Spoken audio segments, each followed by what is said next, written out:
The streets of Harborview had long been marked by fear.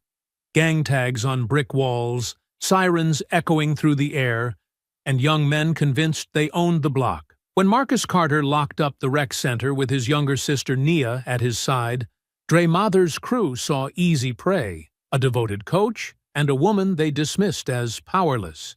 Their mistake was assuming appearances told the whole story. Because while Marcus was known for guiding kids off the streets, Nia carried a past no one saw coming: Navy SEAL training. And when the ambush came, she was ready. Before we go any further, comment where in the world you are watching from, and make sure to subscribe, because tomorrow's story is one you don't want to miss. The streetlights cast long shadows across East Bay Harbor as Nia and Marcus locked up the rec center's double doors. The familiar click of the deadbolt echoed through the empty parking lot.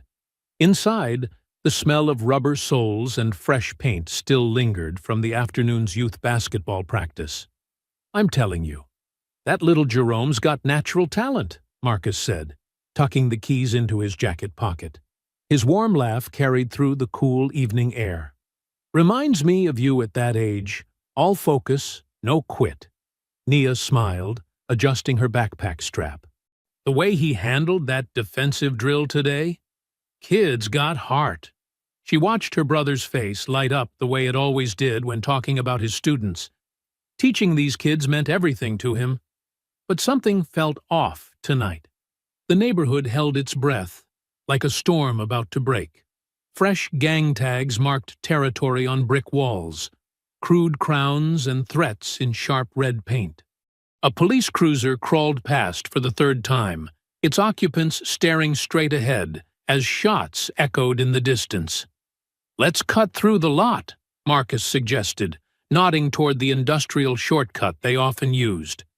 "Get home before Mom's pot roast gets cold." The empty lot stretched before them like a concrete desert, scattered with weeds pushing through cracks in the pavement. Broken glass glittered under security lights mounted on distant warehouses. Their footsteps crunched on gravel as they walked, echoing off metal walls. "You see the look on Ms. Patterson's face when Jerome made that three-pointer?" Marcus continued, his voice carrying in the open space. "That woman's been coming to watch practice every day since her grandson joined the team. Says it keeps him off the streets, gives him something to believe in." Nia nodded, but her attention had shifted. Years of SEAL training had honed her situational awareness to a razor's edge. Something wasn't right. The air felt charged, hostile. Sudden brightness flooded the lot. Engine sounds growled from multiple directions as truck headlights blazed to life, cutting off their path forward and behind. Nia's muscles tensed as car doors slammed in quick succession. Dark figures emerged from the glare, at least 8 of them.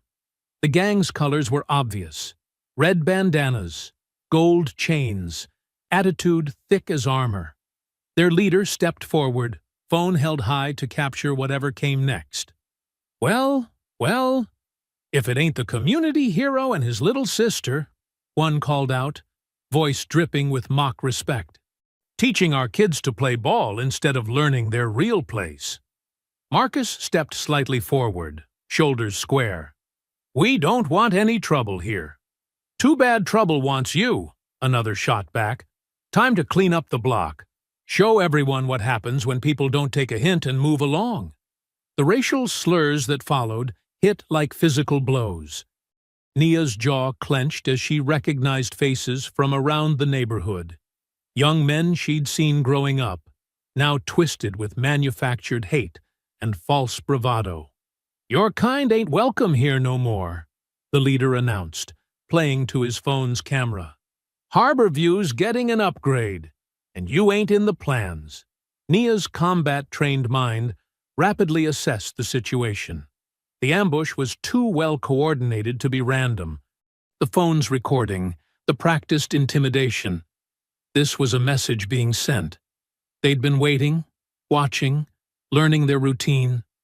Marcus's voice remained steady, though Nia could hear the tension underneath. This neighborhood's been our home for 30 years. We're not going anywhere." Laughter rippled through the gang. Metal clinked as chains were unwound from fists. The sharp scrape of a bat being dragged across concrete set Nia's nerves on edge. "That's where you're wrong, coach," the leader sneered. "Tonight's lesson ain't about basketball." The first attacker stepped forward, chains swinging in lazy circles. His eyes locked on Marcus with predatory focus. Time seemed to slow as the chain whipped through the air toward her brother's head. Nia moved with the fluid precision of her years of training. Her stance shifted subtly, muscles coiled like springs. The cold calculation of combat settled over her like a familiar blanket. These men had no idea what they'd just started. The chain sliced through the air toward Marcus's head. In that fraction of a second, Nia's body responded with the fluid precision drilled into her through years of SEAL training. Her hand shot up, catching the chain mid-swing. The metal links bit into her palm, but she didn't flinch. "Wrong move," she said, her voice carrying the deadly calm of a predator. With a sharp yank, she pulled the chain-wielding attacker off balance. As he stumbled forward, her knee rocketed up, catching him square in the face. Blood sprayed from his nose as he crumpled to the ground, chain clattering beside him. "Take her down!" someone shouted. The gang surged forward, their earlier confidence morphing into ugly rage. A bat whistled through the air. Nia stepped inside the swing, trapped the attacker's arm against her body, and used his own momentum to slam him face first into the hood of their truck. The impact left a human-shaped dent in the metal.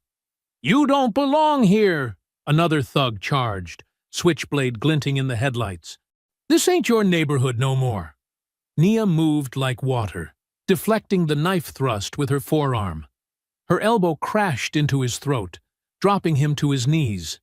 Without pause, she spun, blocking a punch from behind and returning a strike that cracked ribs. "Look at the coach, hiding behind his sister," someone taunted. Phones recorded everything, broadcasting their hate live to whoever was watching. "Big man ain't so tough now." Marcus stood his ground, fists raised. "This is our home," he declared, voice steady despite the chaos. "We're not going anywhere." A shadow moved behind him. "Marcus, down!" Nia shouted, but too late. The bat caught him in the ribs with a sickening crack. As he doubled over, a second swing caught his temple. Blood sprayed across the pavement as Marcus collapsed. Something snapped inside Nia. Her training kept her movements controlled, but now each strike carried lethal intent. A thug rushed her with brass knuckles. She caught his wrist, twisted, and used him as a shield against another attacker. Both went down in a tangle of limbs. A knife slashed at her face. Nia trapped the arm, stepped through, and sent the wielder flying into a nearby dumpster. The impact echoed through the lot, like a gunshot. She fought her way to Marcus, each movement a demonstration of perfect violence. "Stay down, race traitor!" Someone kicked at Marcus's prone form. Nia's response was immediate, a precise strike to the knee that left the attacker screaming. With practiced efficiency, she hoisted Marcus into a fireman's carry, distributing his weight across her shoulders just as she'd done countless times in training. His blood dripped warm against her neck. While holding Marcus steady, she reached into his jacket pocket and pulled out his phone. Speed dial, one hand keeping balance, the other deflecting a wild punch. "Rafa, lot by the docks. Marcus is down. Bring the rig now." She shoved the phone into her waistband, never breaking stride. A bat swung at her legs. She stepped over it and drove her heel into the attacker's chest. Another tried to grab Marcus. She answered with an elbow strike that shattered his nose. "What the?" someone gasped. "She's military." The realization spread through the gang like wildfire.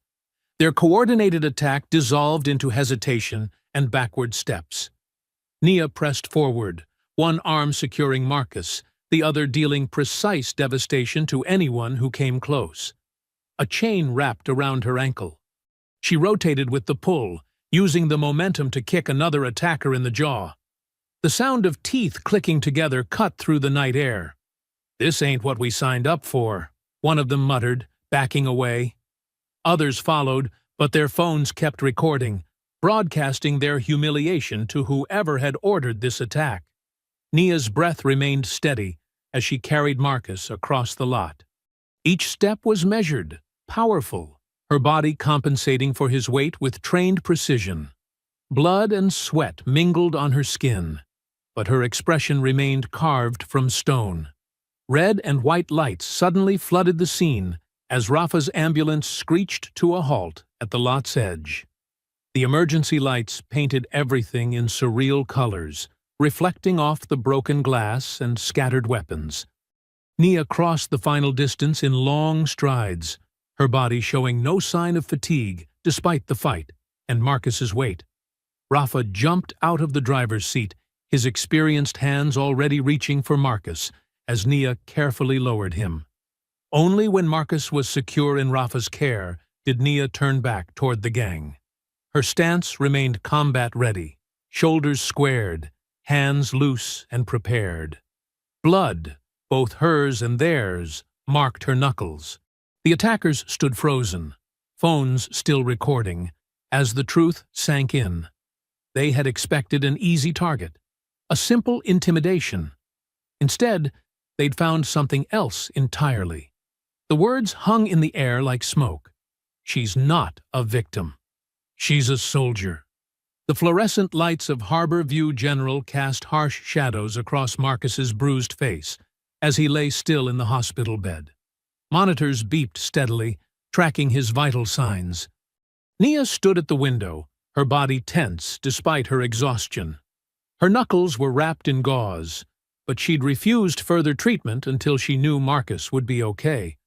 Rafa entered the room, still in his EMT uniform, carrying 2 cups of coffee. "He's stable," he said, handing one to Nia. "Concussion, 3 cracked ribs, but nothing permanent. Marcus is tough. He'll pull through." Nia took the coffee, but didn't drink. Those cowards knew exactly what they were doing. This wasn't random. "About that," Rafa lowered his voice, glancing at the door. "You remember that new surveillance system the city installed last month? The one they bragged would make our streets safer?" Nia turned from the window, her attention sharp. "What about it?" "That lot where they jumped you. There's a camera on the warehouse roof. High def, night vision, the works." A hint of satisfaction crept into Rafa's voice. "Got everything. The ambush, the fight, their faces, all of it." "You're sure?" Nia's fingers tightened around the coffee cup. Crystal clear footage, and that's not all. Rafa pulled out his phone. "While you were getting checked out, I talked to some folks at the corner store. At least a dozen people saw those trucks circling earlier. Mrs. Jenkins from the flower shop said they were parked there for hours, waiting." Hope flickered in Nia's chest for the first time since the attack. "Premeditated. We can prove it wasn't just some street fight. Already got 3 witnesses willing to make statements." Rafa showed her his phone screen. A community message board lit up with posts about the incident. People are tired of being scared. They're ready to talk. The door creaked open, and Aunt Vi stepped in. Despite the late hour, she was perfectly put together in her church clothes, silver hair neatly pinned back. Her presence filled the small room with quiet authority. "Child," she said, crossing to hug Nia. "Soon as I heard, I came straight from Bible study." She pulled back to examine Nia's injuries with a critical eye. "Look at what they did to my babies."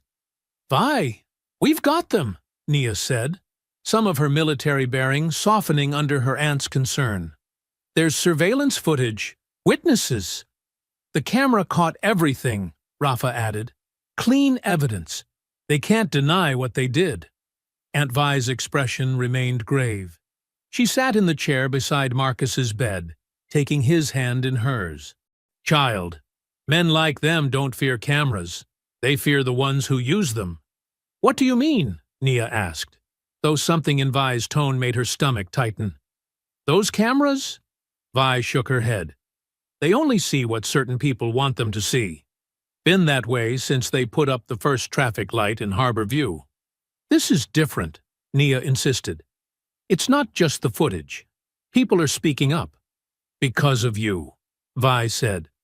Because you showed them it's possible to fight back. But baby, that's exactly what makes you dangerous to them. Before Nia could respond, heavy footsteps echoed in the hallway. 2 uniformed officers appeared in the doorway, followed by a tall man in a rumpled suit. His badge hung from a chain around his neck. Sergeant Neil Barrow. Ms. Carter, Barrow said, his voice professionally pleasant. I need to take your statement about tonight's incident. Nia straightened, military training taking over. Of course, Sergeant. Now, hold on. Aunt Vi started to rise, but Nia touched her shoulder. It's okay, Vi. They need to know what happened. She turned to Barrow. Those men were waiting for us. They targeted my brother, specifically. Barrow nodded, pulling out a small notebook. And you responded with considerable force, I understand. I defended myself and my brother from an armed assault. Of course, of course.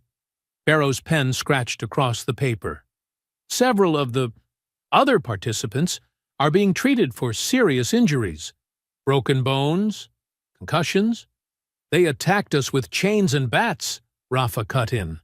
I treated Marcus myself. They could have killed him. Barrow smiled, but it didn't reach his eyes. We'll need your statement as well, Mr. Ortiz. Standard procedure. He turned back to Nia. I want to assure you, Ms. Carter, that justice will be served in this matter. Something in his tone made Nia's combat instincts flare. She met his gaze directly, reading the smug certainty there. This man had already decided what justice meant, and it had nothing to do with protecting Harbor View's residents. The surveillance footage, she said. When can we get a copy? All evidence will be handled through proper channels, Barrow replied smoothly. We wouldn't want anything compromising the investigation. Aunt Vi's fingers tightened around Marcus's hand. Her earlier words echoed in Nia's mind. They don't fear cameras. They fear the ones who use them. Barrow pulled out more forms, his manner all professional courtesy. But his eyes told a different story, one of power, control, and the confidence of a man who knew the system would bend to his will. Sunlight streamed through the hospital window, but it brought no warmth. Nia sat beside Marcus's bed, scrolling through her phone with growing dread. The video had exploded overnight. Millions of views, thousands of shares, each one twisting the truth further. The edited clip started mid-fight, cutting out the gang's initial attack. In this version, Nia appeared from nowhere, a blur of violence against innocent bystanders. The racial slurs were edited out. Marcus's collapse looked staged. Even the lighting had been altered to make the scene darker, more sinister. Comments flooded every post. Look at this crazy woman attacking those guys. Military psycho can't control herself. She's the real threat to our neighborhood. Nia's hands shook as she read. The truth was being buried under an avalanche of lies, and she could feel the noose tightening. Her phone buzzed. Another news alert. Local stations were running with the story. Ex-military woman in violent street brawl. Marcus stirred in his bed, eyes cloudy from pain medication. Nia? What's happening? Before she could answer, heavy footsteps filled the doorway. Sergeant Barrow entered, flanked by 2 officers. His expression was professionally blank, but satisfaction radiated from every pore. Nia Carter, he announced, you're under arrest for aggravated assault and excessive use of force. What? Nia stood, disbelief warring with rage. They attacked us. You saw the surveillance footage. Interesting, you should mention that. Barrow pulled out his phone, showing her the screen. The camera malfunctioned last night. Technical glitch. Happens sometimes in older systems. That's impossible. Dozens of people saw. We have multiple victims with serious injuries, Barrow cut in. And this. He held up an evidence bag containing a tactical knife, its blade glinting. Found at the scene. Military grade. Care to explain? Nia's blood ran cold. She recognized the knife. One of the gang members had pulled it during the fight. But now it was being presented as hers. That's not mine. They brought weapons. They were waiting for us. Marcus? Barrow turned to her brother, his voice dripping concern.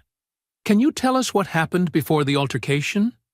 Marcus struggled to focus, the concussion and medication clouding his thoughts.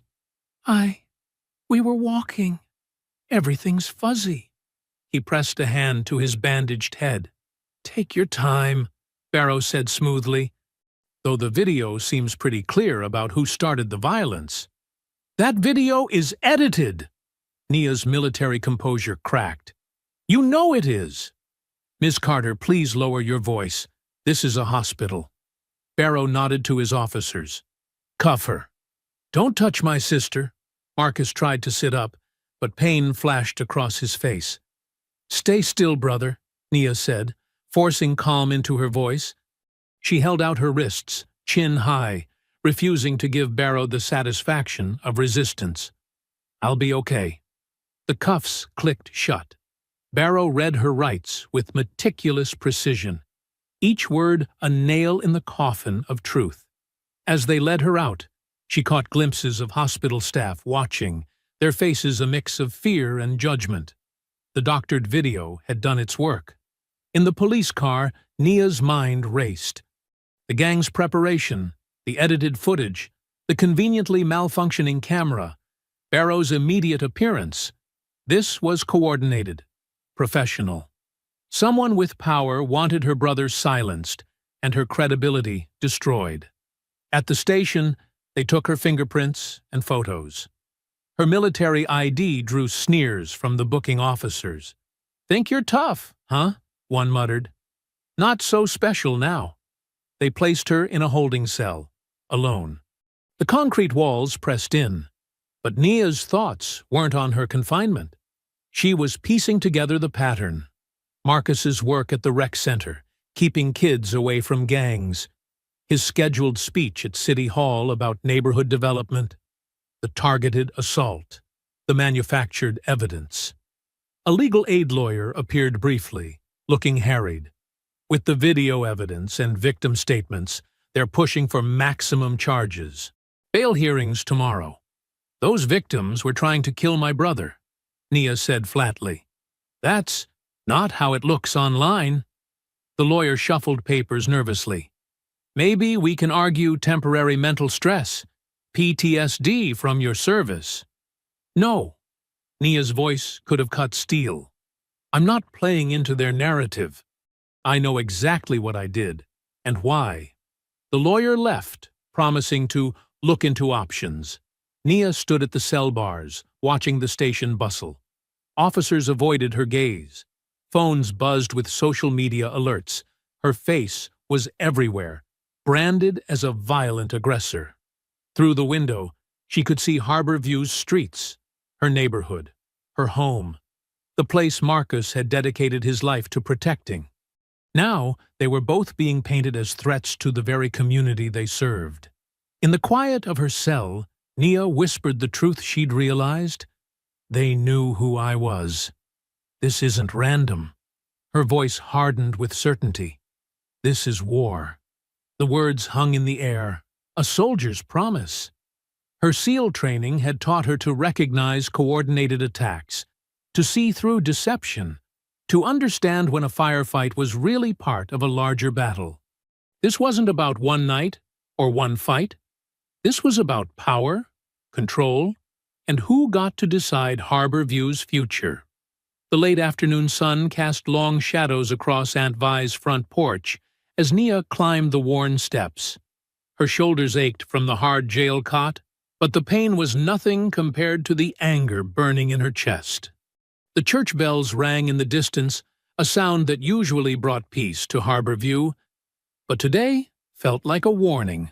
Aunt Vi opened the door before Nia could knock. Her face, usually warm with welcome, was etched with worry lines. "Get in here, child," she said, pulling Nia inside. The house smelled of fresh cornbread and coffee, Vi's way of providing comfort in crisis. "How's Marcus?" Nia asked, following Vi to the kitchen. "Stable.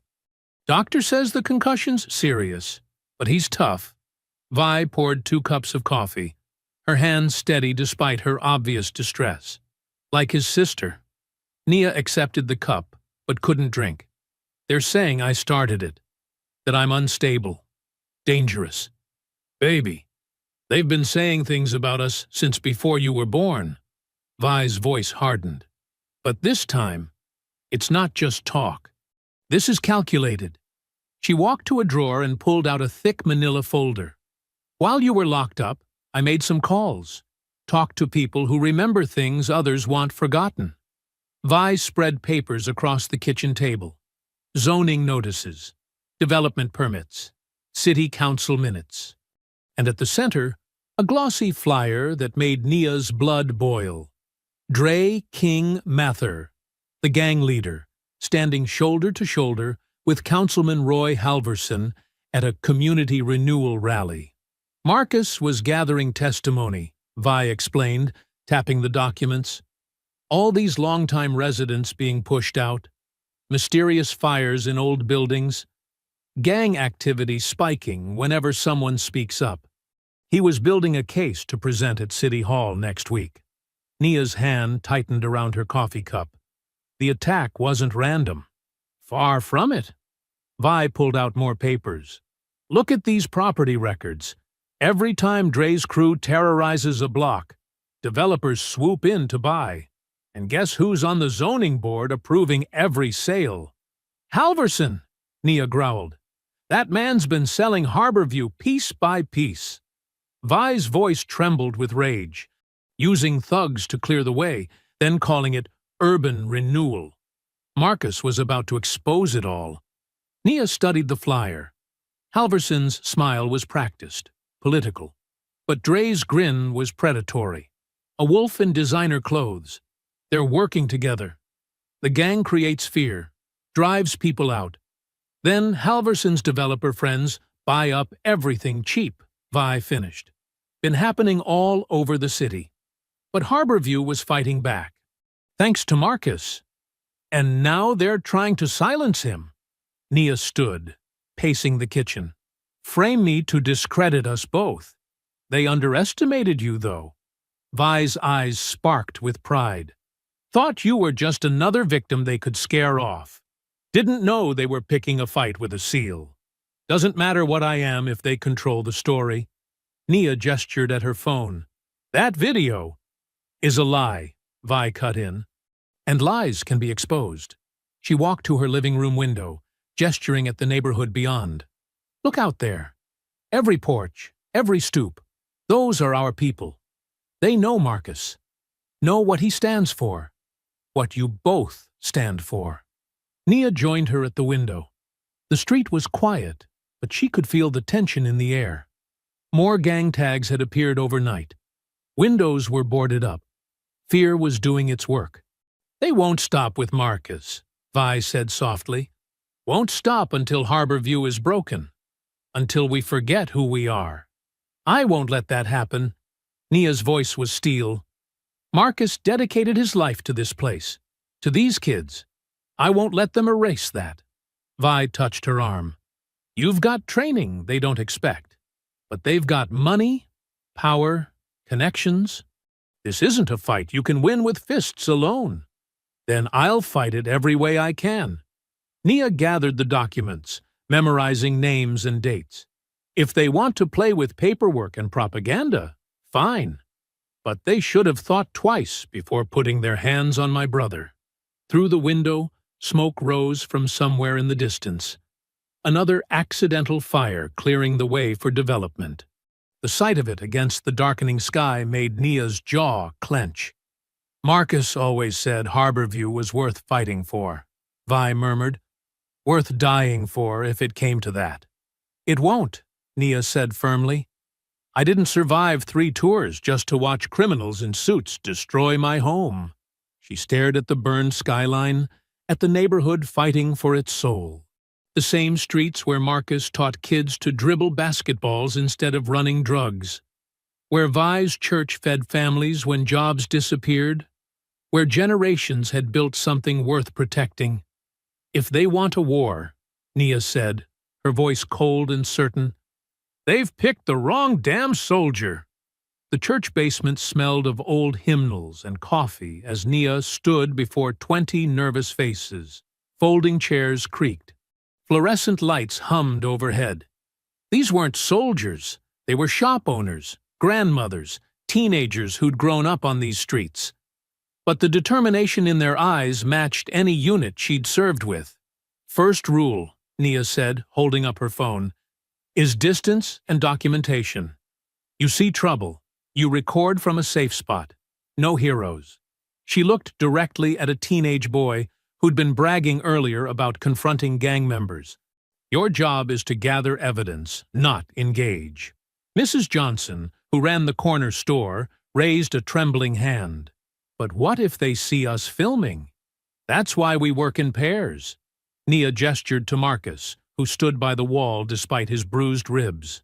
One films while the other watches their back. And we're going to practice exactly how to do it safely. She divided them into groups, demonstrating proper angles for recording license plates, faces, and suspicious activity. Hold your phone like this. Landscape mode, steady hands. And always have your backup partner watching the surroundings. Aunt Vi's choir members, most over 60, practiced with shaky fingers but fierce focus. These women had sung through riots and recessions. Now, they learned to archive videos to secure cloud storage, their voices soft but determined as they repeated the steps. Remember, Nia emphasized, evidence only matters if it survives. Every video gets backed up instantly.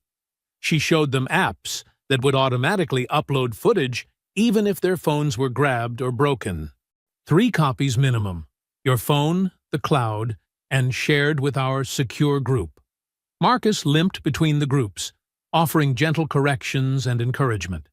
His face still bore fading bruises, but his voice carried the same steady strength that had guided countless kids on the basketball court.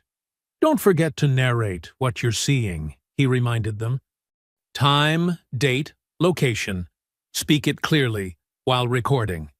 A younger woman, Teresa from the daycare center, practiced filming while describing suspicious activity. 2 men in dark hoodies, north side of Marshall Street. Thursday, 7:15 p.m., walking toward the Williams building. Her voice gained confidence with each detail. Good, Nia nodded. Details matter. The more specific your documentation, the harder it is for them to deny what's happening. She moved through the room, adjusting grips and angles, showing how to film discreetly from windows or doorways. These weren't combat techniques, but they were just as vital for survival. Every recorded threat, every documented act of intimidation was another piece of armor for their neighborhood. You're not just protecting yourselves, she told them. You're protecting Harborview's history, its future. In the corner, Marcus helped organize a schedule for elder escorts, volunteers to accompany seniors to stores, church, and doctor's appointments. Despite his injuries, he insisted on taking shifts himself. We move in groups now, he said. No one walks alone. Nia watched him with a mixture of pride and worry. The attack had shaken him, but hadn't broken his spirit. If anything, it had strengthened his resolve to fight back, not with fists, but with organization and unity. What about when they threaten us? Someone asked. They keep saying they know where we live. That's why we document everything, Nia replied. Every threat, every intimidation attempt. Build the pattern. Show how systematic this is. She demonstrated a simple de-escalation technique. Step back. Stay calm. Keep recording. Your footage is your weapon. The group practiced exit strategies, safe words, quick ways to alert the network if trouble started. Nia had them memorize key phone numbers and rally points. It wasn't tactical training, but it was community defense, something just as powerful in its own way. Remember, she said, they want us scared and isolated. That's how they win. But we're stronger together.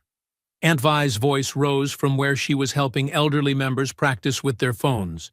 Been singing together 40 years. Now we're filming together too. Let them try to stop us.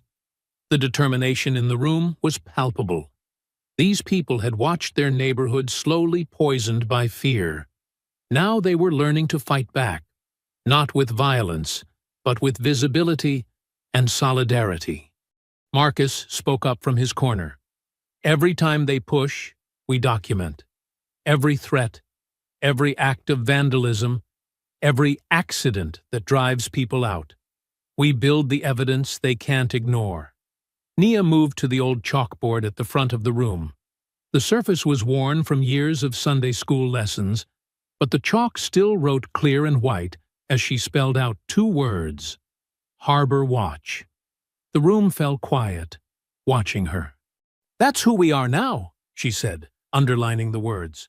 Eyes and ears for our community.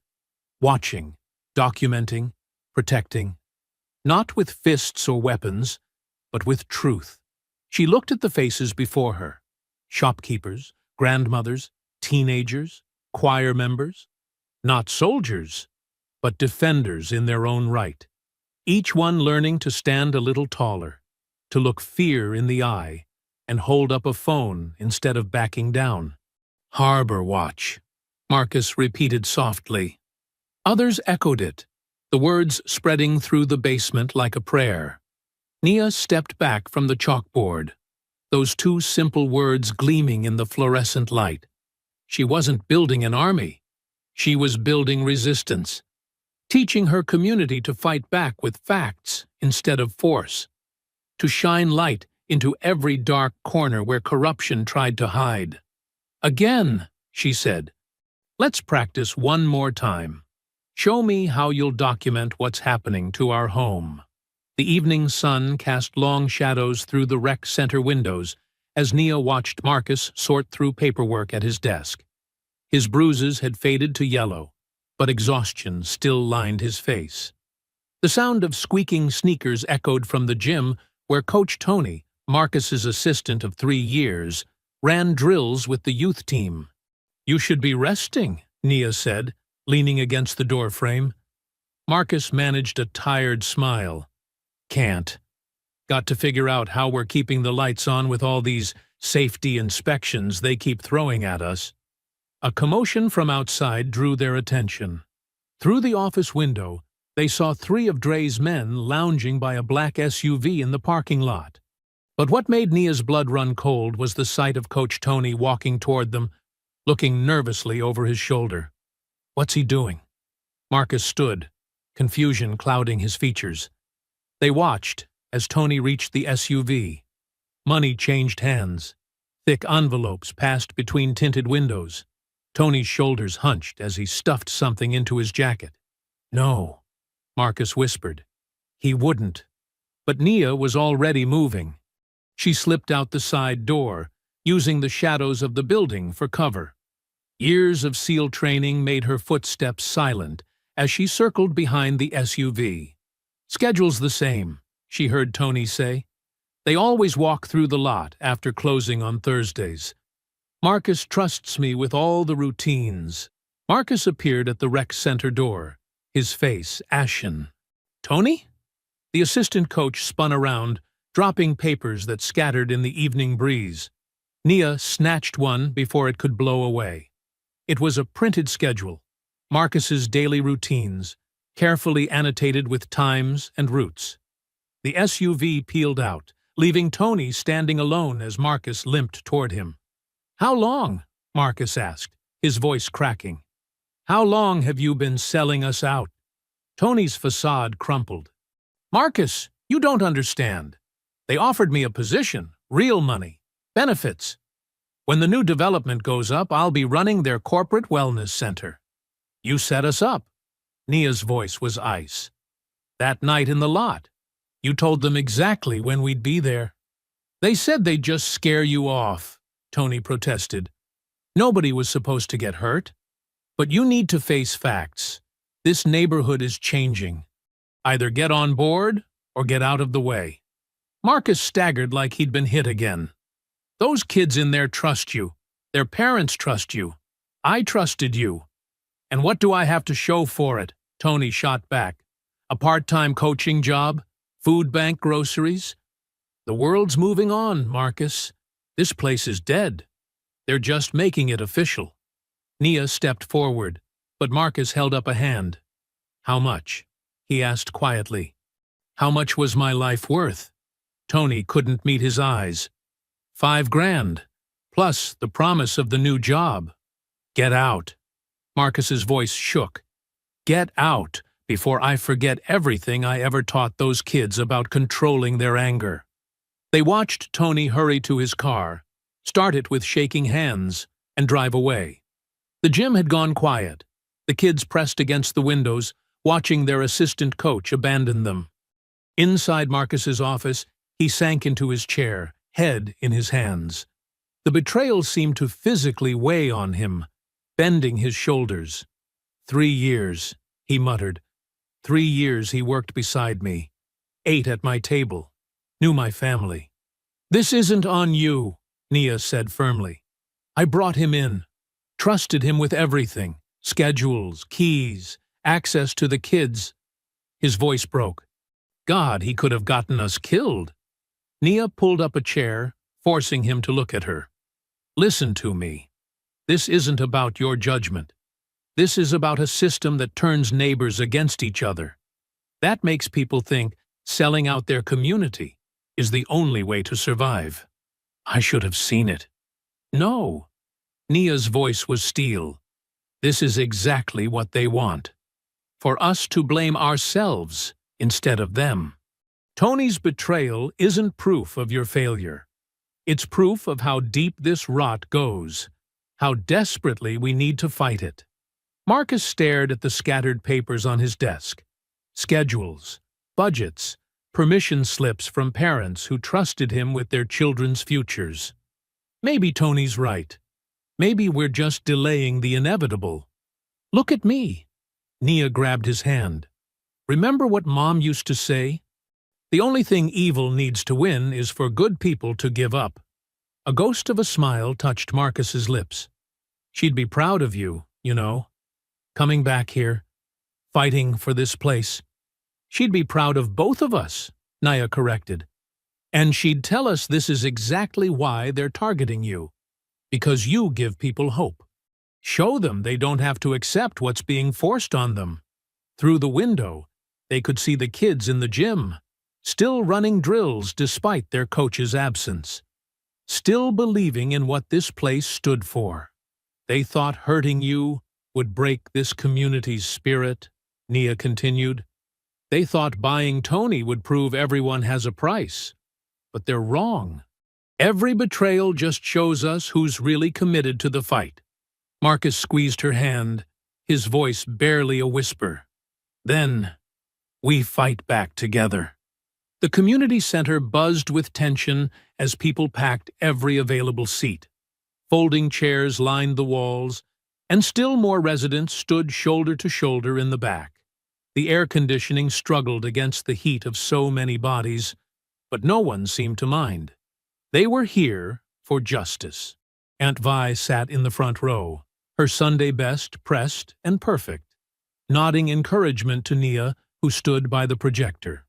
Marcus sat beside Vi, his healing face a reminder of what was at stake. Thank you all for coming, Nia began, her voice steady. For weeks, we've been told what happened that night in the lot. Been shown edited clips making us look like criminals. But today, you'll see the truth. She clicked the remote. The massive screen flickered to life, showing crystal-clear footage from the city's surveillance camera. The timestamp was unmistakable. The audience watched in stunned silence as trucks blocked the lot's exits. They saw Dre King Mather step out, his gold chains catching streetlight.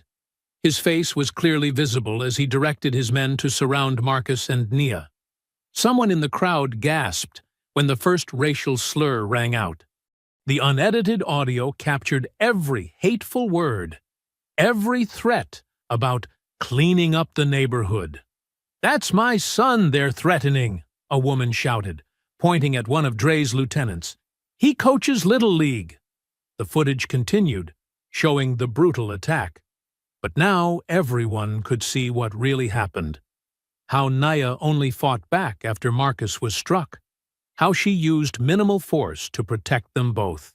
The camera caught everything, including Dre filming with his phone, laughing as he created the edited version that would frame Nia. Then came the damning evidence: Sergeant Barrow's arrival at the scene. The body camera footage showed him greeting Dre by name, friendly and familiar. They watched him coach the gang members on what to say in their statements. "This is a clear civil rights violation," a voice called out. A woman in a crisp suit stood up. "I'm Sarah Chen from the Equal Justice Initiative. We'd like to take your case, pro bono. This kind of selective policing, the coordination with known criminals, it's textbook discrimination." The crowd erupted in cheers.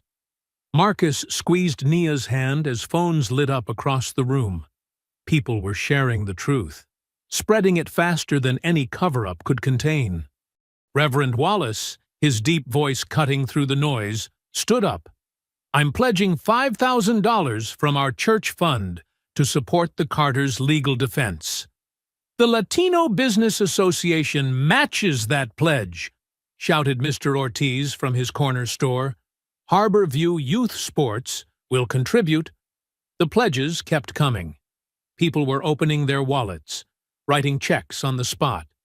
Aunt Vi's eyes glistened as she watched her community unite.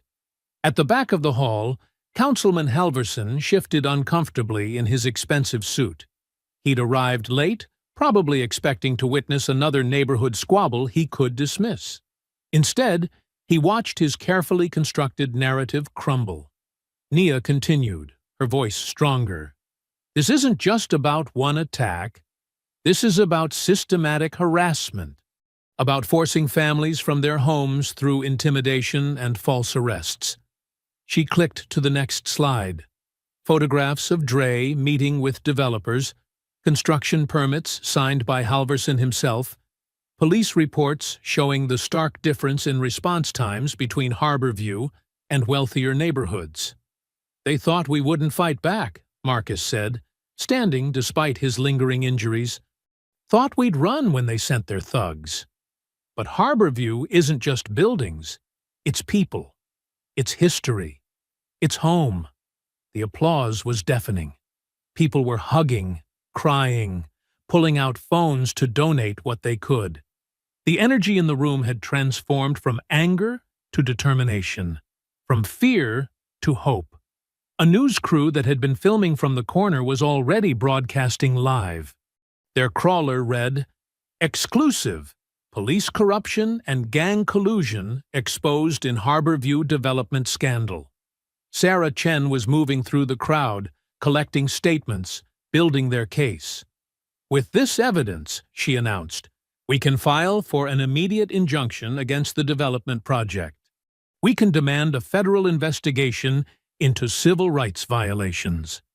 At the back of the hall, Councilman Halverson's face had gone from politician pale to ghostly white. His carefully manicured hands shook as he reached for his phone. Dre stood beside him, his usual swagger replaced by barely contained rage as he watched his empire of fear collapse. "Handle this," Halverson whispered to Dre, his practiced smile cracking at the edges. "Handle it now." The church hall's stained glass windows shattered in the heat, spraying colored shards across the sidewalk. Orange flames reached toward the night sky as thick black smoke billowed upward. The fire truck's red lights painted the gathered crowd in pulses of crimson. Nia stood with her Harbor Watch Patrol members, their faces streaked with tears as they watched their headquarters burn. The basement where they'd trained, the tables where they'd planned their neighborhood defense, all of it disappearing into the inferno. "My grandmother helped paint those windows," whispered Mrs. Jackson, one of their eldest patrol members. Her phone shook in her weathered hands as she recorded the destruction. 50 years of history. Just gone. Firefighters battled the blaze, but the old wooden building was already lost. Water from their hoses turned to steam before it could douse the flames. The heat was so intense that the crowd had to keep stepping back as the fire department set up a larger perimeter. Sergeant Barrow stood off to the side, making a show of taking notes. His face flickered with poorly hidden satisfaction as he spoke into his radio. Probable arson. Could be gang-related. Or maybe retaliation from those militant neighborhood watch types. Nia's fists clenched at his words, but she kept her voice steady. "You know exactly who did this." "Careful, Carter," Barrow smirked. "Accusations like that could be considered threatening an officer." As dawn broke over Harbor View, the fire had finally died down to smoldering ruins. The air still reeked of smoke and ash. Nia's phone buzzed with a text from Marcus. 911, cops at Reese Center, come quick. She arrived to find police cars surrounding the youth center. Officers were leading Marcus out in handcuffs while news cameras rolled. Sergeant Barrow held up an evidence bag containing white powder. "Anonymous tip led us to check his office," Barrow announced to the reporters. "Found this stash of narcotics in the desk where he counsels kids. Really makes you wonder about his whole community leader act." Marcus's face was a mask of disbelief. "That's not mine. I've never seen that before." His eyes met Nia's. They both knew. This was payback for the town hall. By noon, the story was everywhere. Local news channels ran the footage of Marcus's arrest on repeat. Social media exploded with manufactured outrage. Comment sections filled with racist accusations about thugs pretending to be role models and violent militants destroying the neighborhood. A viral video showed carefully selected clips of Nia's SEAL combat training, set to ominous music. The caption read, "The real face of Harbor Watch. Trained killer leads militant group terrorizing development project." Outside the burned church, Aunt Vi stood in her Sunday dress, spine straight despite her grief. Ashes drifted like gray snow around her feet. The acrid smell of burned wood and melted plastic hung heavy in the air. "First, they tried to buy us out," she said quietly. "Then they tried to scare us out. Now they're burning us out and poisoning our names." She touched the blackened cornerstone, her fingers coming away covered in soot. "They've declared open war." The crowd of community members gathered behind her grew larger. Parents who'd trusted Marcus with their children for years. Elders who'd worshipped in the church hall for decades. Young people who'd found purpose in Harbor Watch's patrols. Mrs. Jackson held up her phone, still recording. "We need to show the world what they're doing to us. They'll just twist it again," someone said bitterly. "Like they did with the fight footage.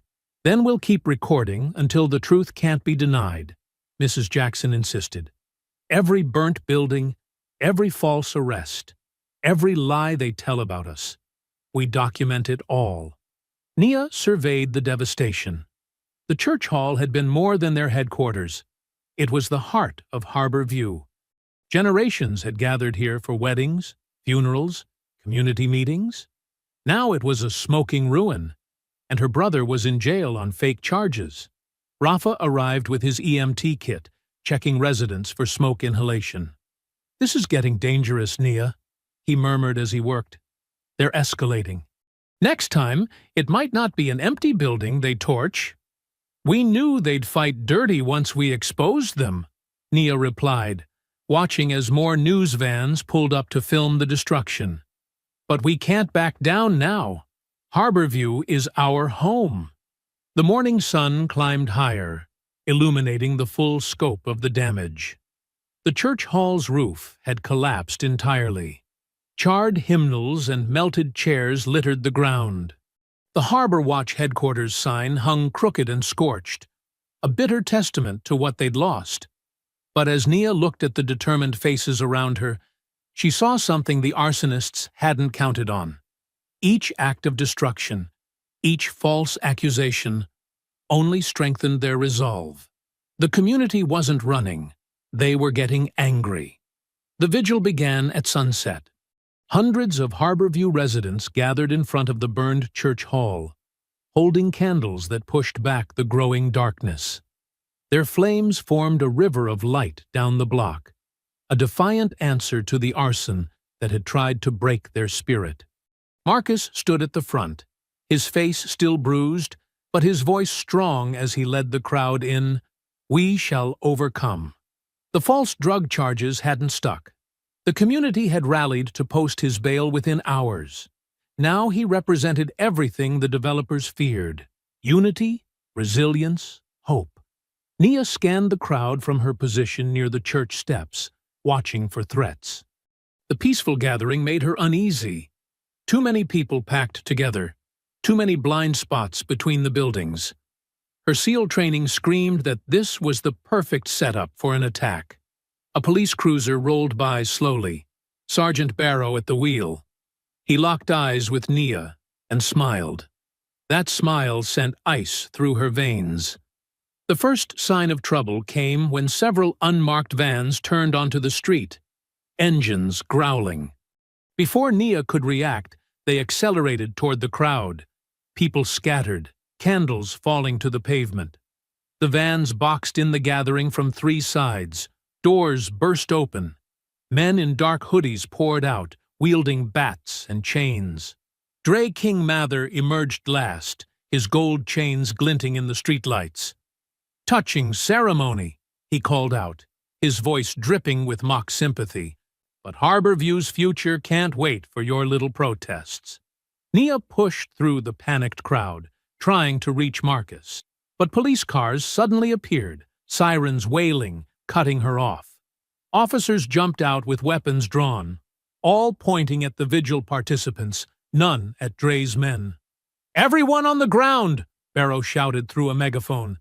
"This is an illegal assembly!" In the chaos, Dre's gang moved with practiced precision. 3 men grabbed Marcus, landing quick blows to his kidneys before he could fight back. They dragged him toward the nearest van as he struggled. "Nia!" Marcus's cry cut through the noise. She launched forward, but strong hands seized her arms. 2 officers twisted them behind her back, slamming her face first into a patrol car. "Nia Carter," Barrow's voice oozed satisfaction, "you're under arrest for inciting a riot and violating your bail conditions." "He's lying," she shouted to the crowd. "Film everything!" Through the police car window, she watched helplessly as Marcus was thrown into the van. His eyes met hers for one desperate moment before the door slammed shut. The van peeled away, leaving black tire marks on the asphalt. Phones recorded everything, but Nia knew it wouldn't matter. They'd edit the footage, twist the narrative, make the victims look like criminals, just like they had with the lot attack. The ride to the station passed in a blur of rage and fear. They put her in a holding cell deep in the building's basement, far from windows or activity. The message was clear. No one would witness whatever happened next. Hours crawled by. The concrete bench offered no comfort. Every minute that passed was another minute Marcus spent in his captor's hands. She paced the small cell, mind racing through scenarios, trying to guess where they'd taken him. Near midnight, 2 pairs of footsteps approached. Barrow appeared with a man Nia recognized from news coverage. Councilman Halverson, the developer's pet politician. "Quite a mess you've made, Ms." "Carter," Halverson said, straightening his expensive tie. "All this violence, all this unrest, it's exactly why Harborview needs urban renewal. You mean ethnic cleansing, Nia spat. Forcing out black families so you can build luxury condos? Progress requires sacrifice. He checked his watch. The demolition crews arrive next week. The permits are signed, the machines are ready. All these protests accomplish nothing except putting people like your brother in danger. The threat hung in the air like smoke. Marcus was their leverage, their way of ensuring the community's submission. Where is he? Nia's voice was deadly quiet. Safe? Barrow smirked. For now, assuming everyone cooperates with the relocation orders. You're going to fail, Nia said. Harborview won't break. Such spirit? Halverson sighed. But what spirit against bulldozers? Against progress? Against the full force of law and order? He gestured to Barrow. The world's changing, Miss Carter. The only question is whether your people change with it or get crushed beneath it. They left her alone with those words, their footsteps echoing away into silence. The basement's fluorescent lights buzzed overhead, casting harsh shadows through the bars. Nia stood at the cell door, hands gripping the cold metal. Her brother was out there somewhere, held by men who saw violence as a business tool. The same men who'd burned their church, planted drugs, twisted truth into lies, all to erase a community that had stood for generations. Hold on, Marcus, she whispered into the darkness. I'm coming. The words felt inadequate against the weight of what they faced. But they were all she had in that concrete box, that manufactured cage meant to contain not just her body, but the community's will to resist. They thought isolation would break her spirit. They didn't understand that Navy SEALs were built for exactly these moments, when all seemed lost, when the odds were impossible, when failure meant death. She remembered Marcus teaching kids at the rec center, showing them how to stand tall even when the world tried to make them small. She thought of Aunt Vi in front of the burned church, unbowed by the destruction. She recalled Mrs. Jackson recording everything, ensuring their truth survived even when their buildings didn't. The fluorescent light flickered, shadows dancing across the cell walls. Somewhere in Harborview, demolition machines were being readied. Somewhere, her brother waited, trusting she would come. Somewhere, Dre and his masters celebrated their apparent victory. Dawn crept over Harborview, painting the projects in shades of gray. Aunt Vi knelt in her small garden, pulling weeds with hands that had worked this soil for 40 years. A shadow fell across the tomato plants. Ma'am! A young officer stood at her fence, nervous energy radiating from his pressed uniform. I'm Officer Chen. I have something you need to see. Vi straightened slowly, studying him. He couldn't have been more than 25, probably fresh from the academy. His eyes darted around, checking for witnesses. Come inside, child, she said, recognizing the fear in his movements. No cameras in my kitchen. At her worn table, Officer Chen pulled out a small thumb drive. His hands shook slightly as he placed it between them. It's Sergeant Barrow's body cam footage, he whispered. From the past 3 months. He doesn't know I copied it. But what they're doing, it's wrong. All of it.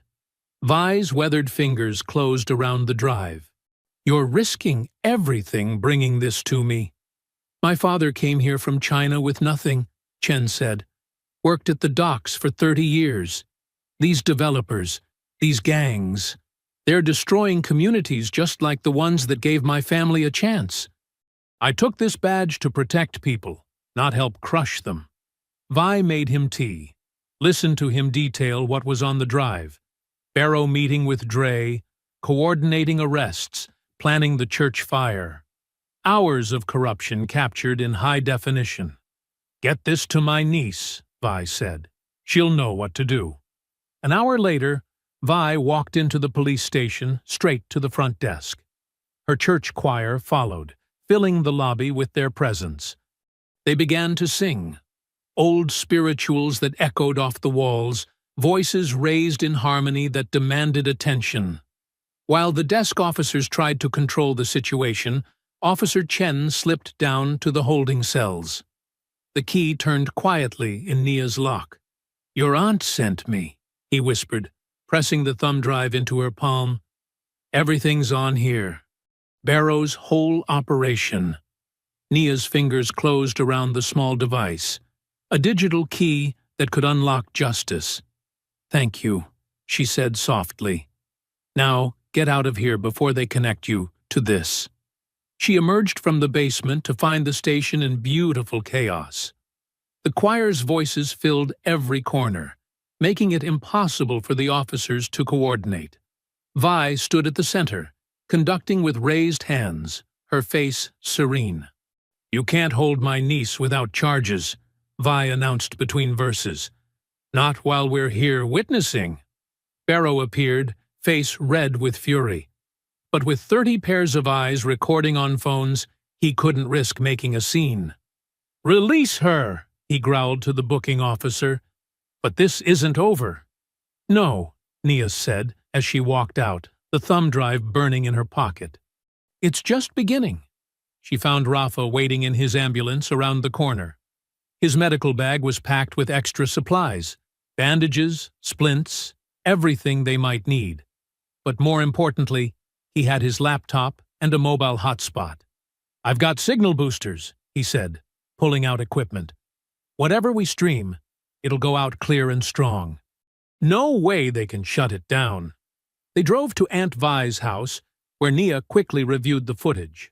Hours of damning evidence played across the screen. Barrow and Dre planning the ambush in the lot, coordinating the church fire, discussing their plans to frame Marcus. The councilman appeared in several clips, handing over envelopes of cash.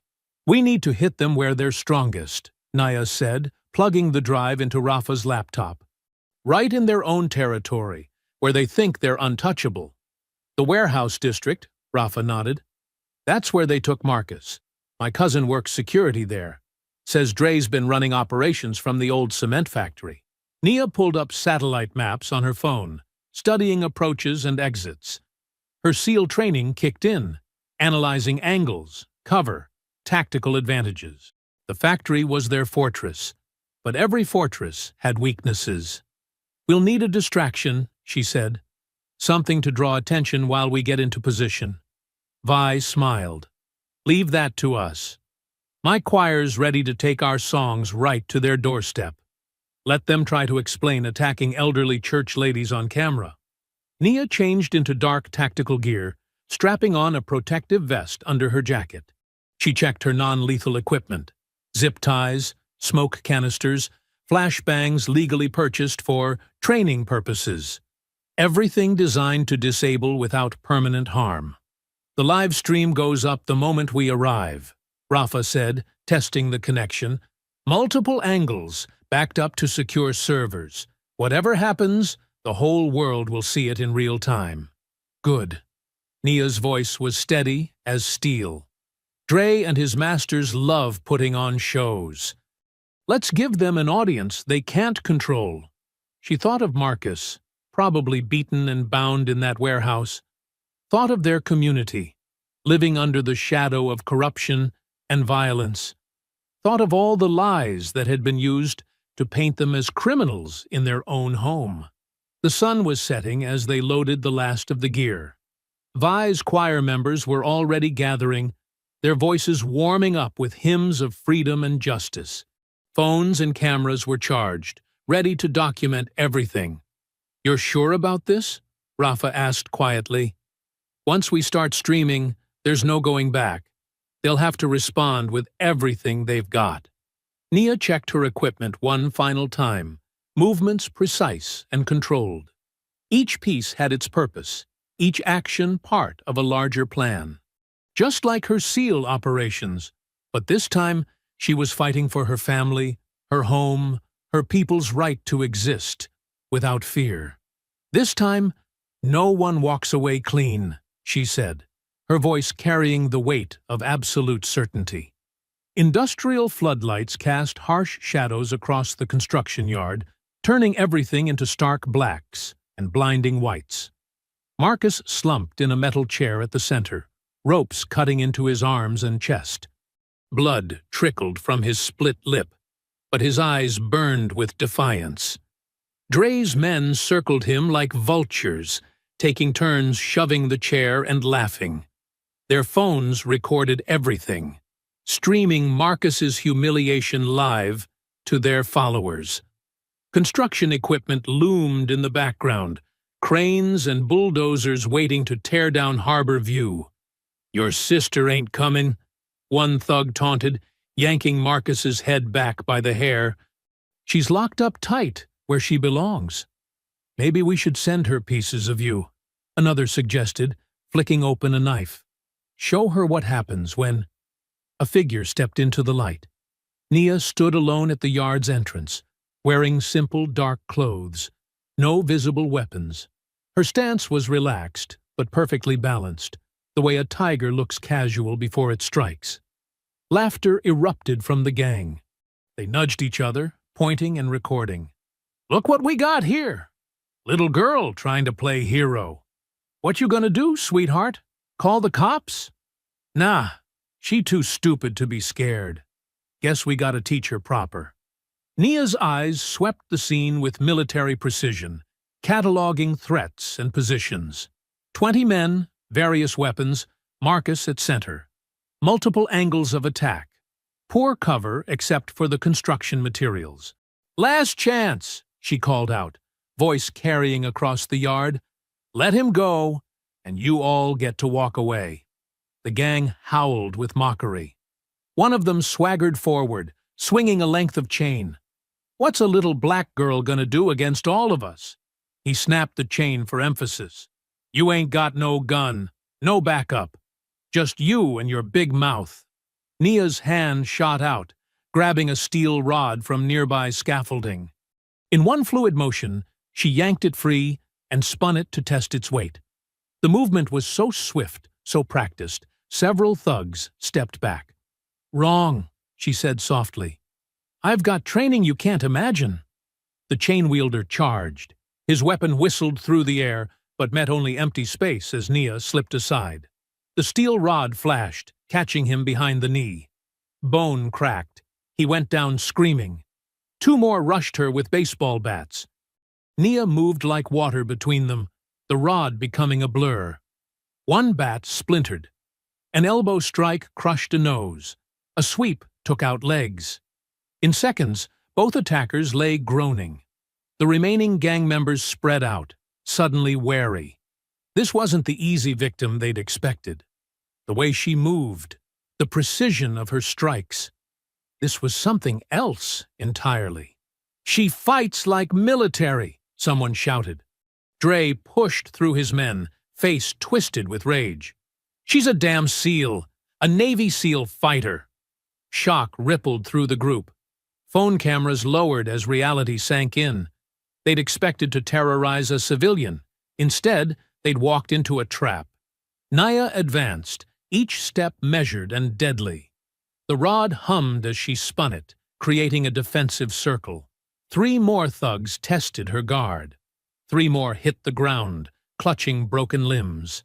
"You trained with knives?" she asked conversationally, ducking a wild swing.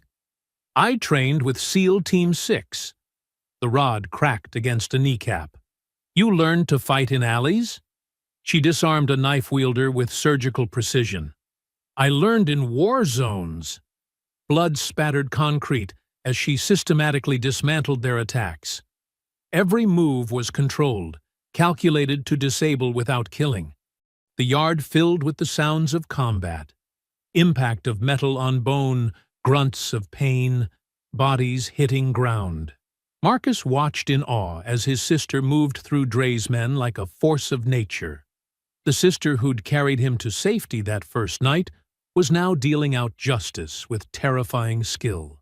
Yet even now she showed restraint, breaking bones instead of necks, choosing pain over death. Dre backed toward Marcus, eyes wild with desperation. His carefully crafted image of untouchable power was crumbling. Live streams caught every second of his men falling to a single opponent. "Finish her!" he screamed, pressing a knife to Marcus's throat. "I said finish her now!" The remaining gang members hesitated, looking between their leader and the SEAL who'd dropped half their crew in minutes. Fear warred with pride on their faces. Naya paused, rod held ready, blood dripping from one end. Her breath was steady, her stance unchanged.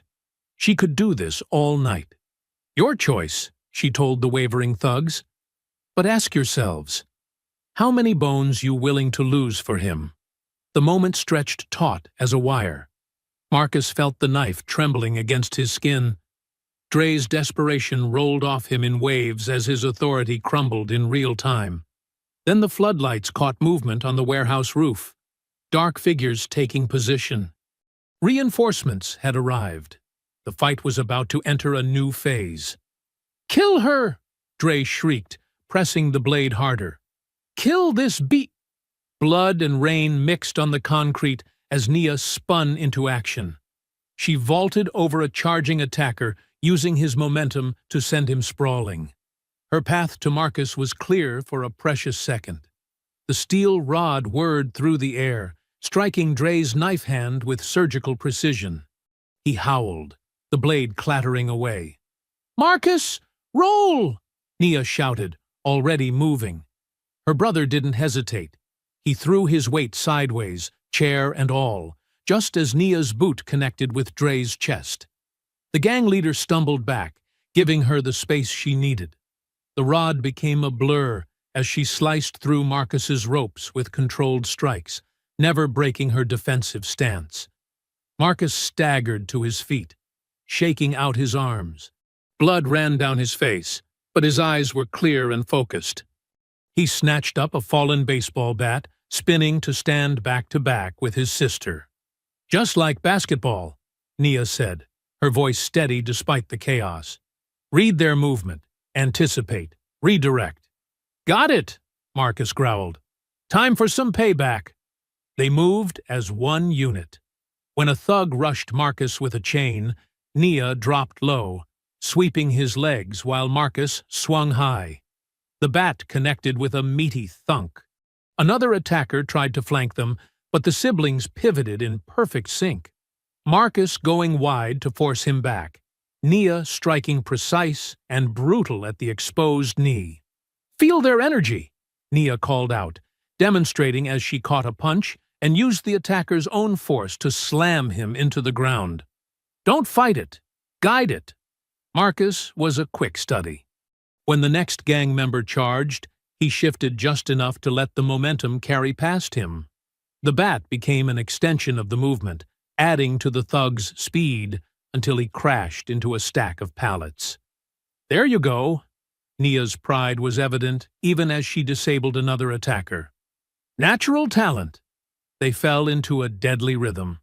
Marcus's height and reach complemented Nia's speed and precision.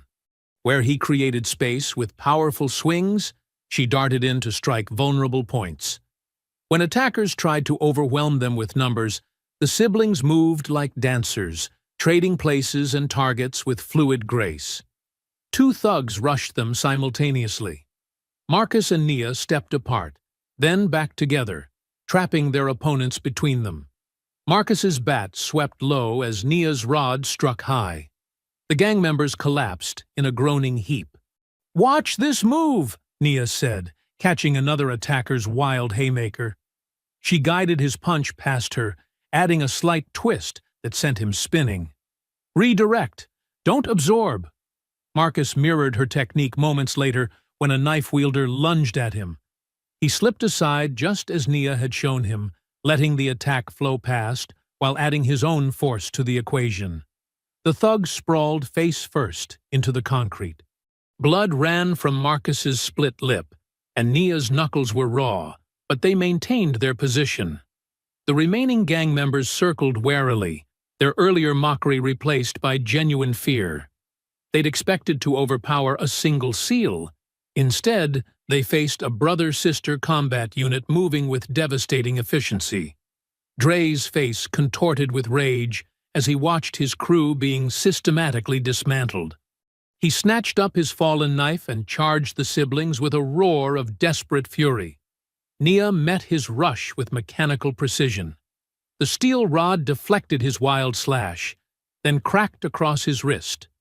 The knife fell again, but this time Nia kept moving. She hooked the rod behind his neck and twisted, forcing him into a brutal chokehold. "Now, Marcus!" she shouted, controlling Dre's thrashing body. Marcus stepped in, bat held high. Recognition flickered in Dre's eyes. The man he'd tried to silence was about to deliver justice. The bat swung in a perfect arc, connecting with Dre's jaw. The gang leader went limp in Nia's hold. She let him crumple to the concrete, unconscious but breathing. The remaining thugs backed away, phones lowered, their live streams capturing their leader's complete humiliation. Through the sudden silence, police sirens wailed in the distance, growing louder by the second. Marcus and Nia shared a look, both knowing what those sirens might mean. Barrow and his corrupt officers could be coming to finish what Dre had started. Nia's hands tightened on the bloodied steel rod. Her stance shifted subtly, preparing for yet another fight. Marcus moved closer, bat ready, his shoulder brushing hers. Whatever came next, they would face it together. The sirens grew deafening now, multiple units converging on the construction yard. Red and blue lights began to strobe across the walls. Nia's muscles coiled with tension as she tracked the approaching sound. She'd fought through Dre's entire crew to save her brother. She'd proven that their bond was stronger than any gang's intimidation. But now, facing the possibility of corrupt police response, Nia knew the night's real battle might just be beginning. Marcus wiped blood from his chin, never taking his eyes off the yard entrance. "Whatever happens," he said quietly, "we fight as family." Nia nodded, her breathing controlled and steady. The sirens reached a crescendo as the first patrol cars screeched into view. She adjusted her grip on the rod, ready for whatever betrayal might come screaming through those flashing lights. The patrol cars formed a rough semicircle, their headlights creating harsh shadows across the construction yard. Sergeant Barrow stepped out first, his polished boots crunching on broken glass.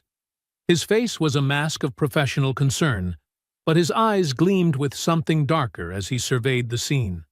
"My God," he announced loudly, voice carrying for the benefit of gathering onlookers. "What happened here?" Nia and Marcus stood their ground, weapons still ready. Around them lay Dre's unconscious crew, some groaning, others silent. Dre himself remained crumpled where he'd fallen, blood trickling from his split lip. "Drop your weapons," Barrow commanded, hand resting on his holster. "Both of you, on your knees." More officers emerged from their vehicles, forming a line behind Barrow. Some looked uncertain, glancing between their sergeant and the Carter siblings. "No," Nia said clearly, her voice carrying across the yard. "We're not moving until independent officers arrive." Barrow's professional mask slipped for just a moment, showing raw hatred underneath. "You're in no position to make demands. Officers, weapons free. These suspects are dangerous and resisting arrest." The sound of multiple holsters opening echoed in the night air. Marcus tensed beside Nia, but she remained perfectly still, only her eyes moving as she tracked each officer's position. "Before anyone makes a career-ending mistake," Nia said calmly, "you should know this entire confrontation is being broadcast live." She nodded toward a small camera mounted on nearby scaffolding, its red light blinking steadily. "Including Sergeant Barrow's unnecessary escalation of force." Barrow's face twisted. "Shoot her! Shoot them both!" he barked, all pretense abandoned. "They're reaching for weapons."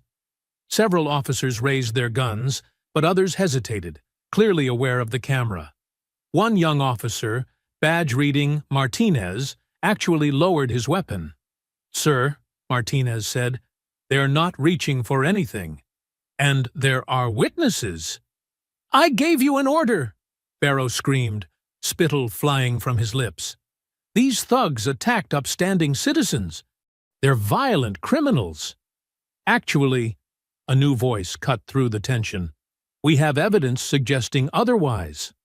Officer Martinez's partner stepped forward, holding up a thumb drive, including your body cam footage showing coordination with Dre Mather's gang activities.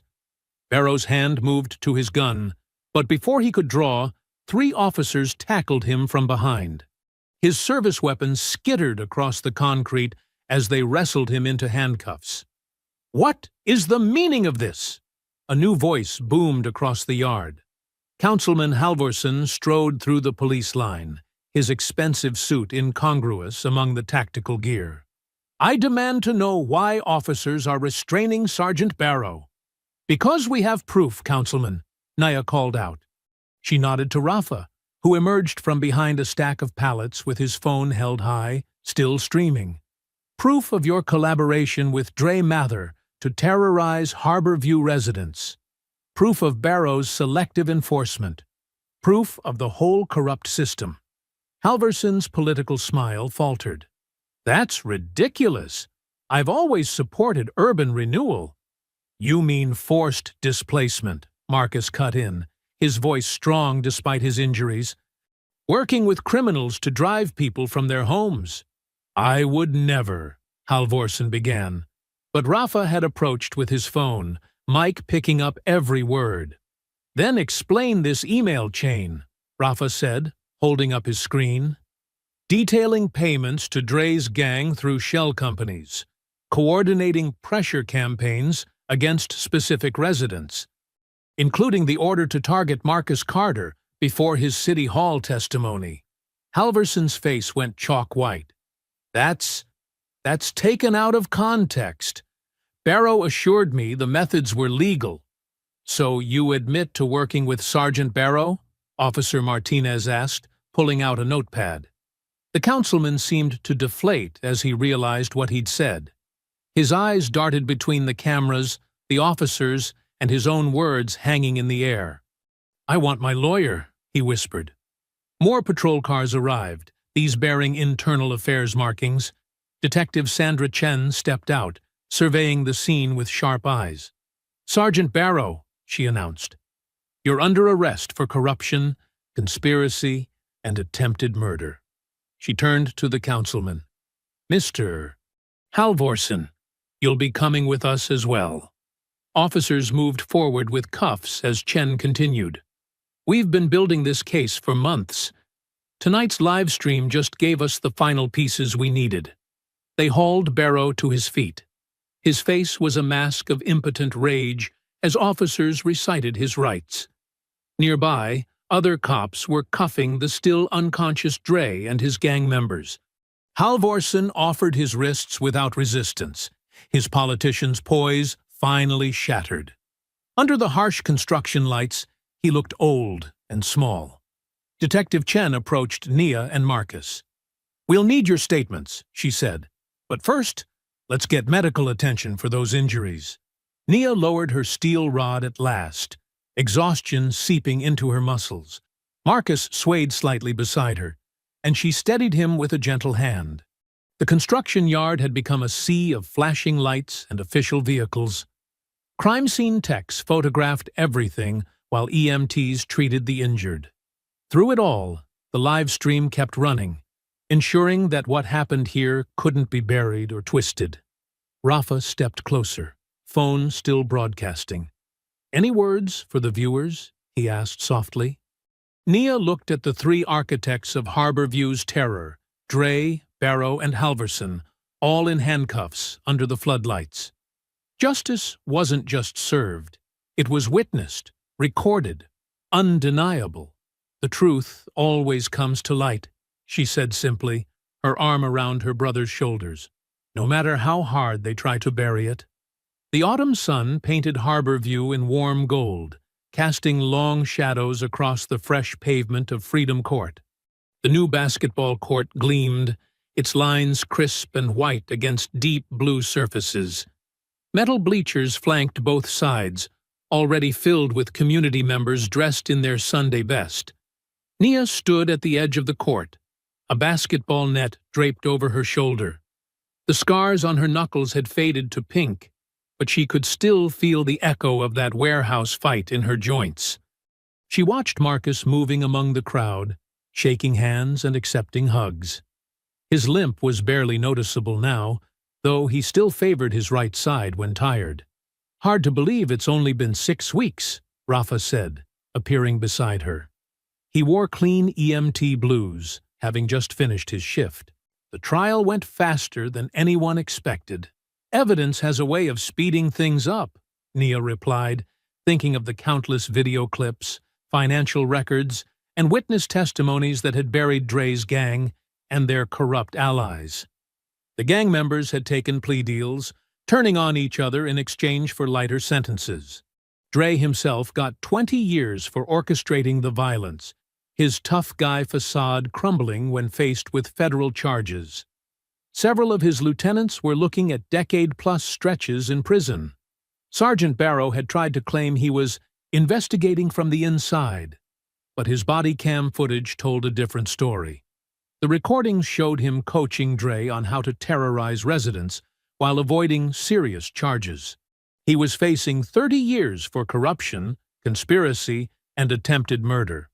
Councilman Halverson's fall had been particularly spectacular. Journalists uncovered a web of bribes, kickbacks, and offshore accounts tied to the redevelopment scheme. He'd resigned in disgrace, then cut a deal to avoid prison by exposing other corrupt officials. The scandal had forced a complete overhaul of the city's zoning board. The settlement money had been substantial, enough to renovate the rec center, rebuild the burned church hall, and construct this new court. More importantly, Harborview had been designated a protected historic district, safe from predatory development. Aunt Vi's voice rose above the crowd's chatter, strong and clear. "Let us gather round, family." The community formed a circle around the court's center line.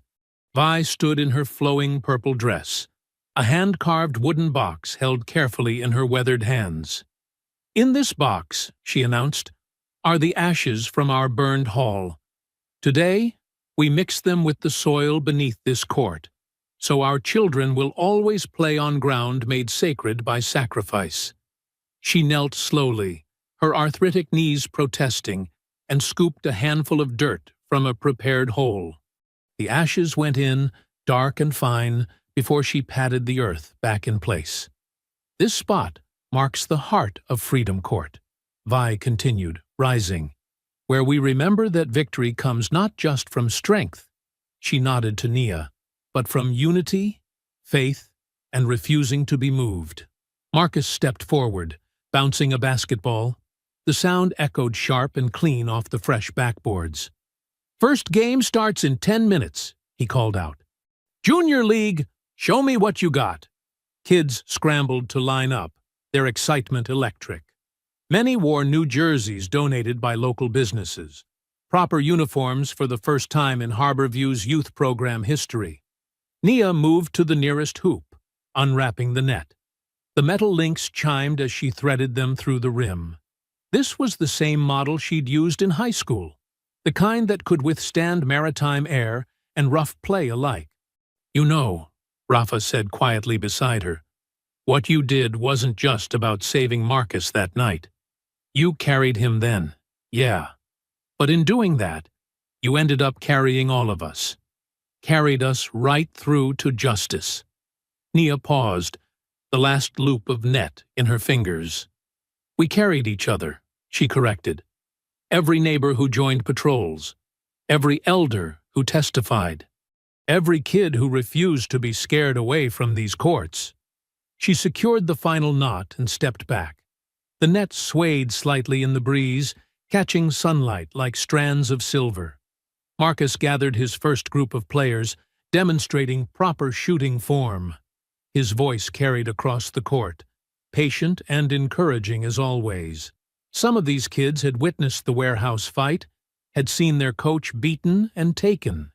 But here they were, back under his guidance, refusing to let fear win. A small brass plaque caught Nia's eye, mounted on the court's entrance pillar. She walked over to read it properly, Rafa following. The metal shone warm in the sunlight, its engraving deep and permanent. Freedom Court. Dedicated to those who refused to bow, Harbor View Strong, 2023. Not bad for a neighborhood they tried to erase, Rafa commented. The first whistle blew, sharp and clear. Kids scrambled into position, their shoes squeaking on the pristine court. Parents and grandparents cheered from the bleachers, while younger siblings pressed against the fence, eager for their turn. Marcus caught Nia's eye across the court and smiled. That same warm, unshakable smile he'd had since they were kids. Despite everything, they were still here, still standing, still home. "We don't run," Nia said softly, touching the plaque's surface. "We rise." Above them, the nets swayed like victory flags in the autumn breeze, while the next generation of Harbor View played on, unafraid and free. I hope you enjoyed that story. Please share it with your friends and subscribe so that you do not miss out on the next one. In the meantime, I have handpicked 2 stories for you that I think you will enjoy. Have a great day.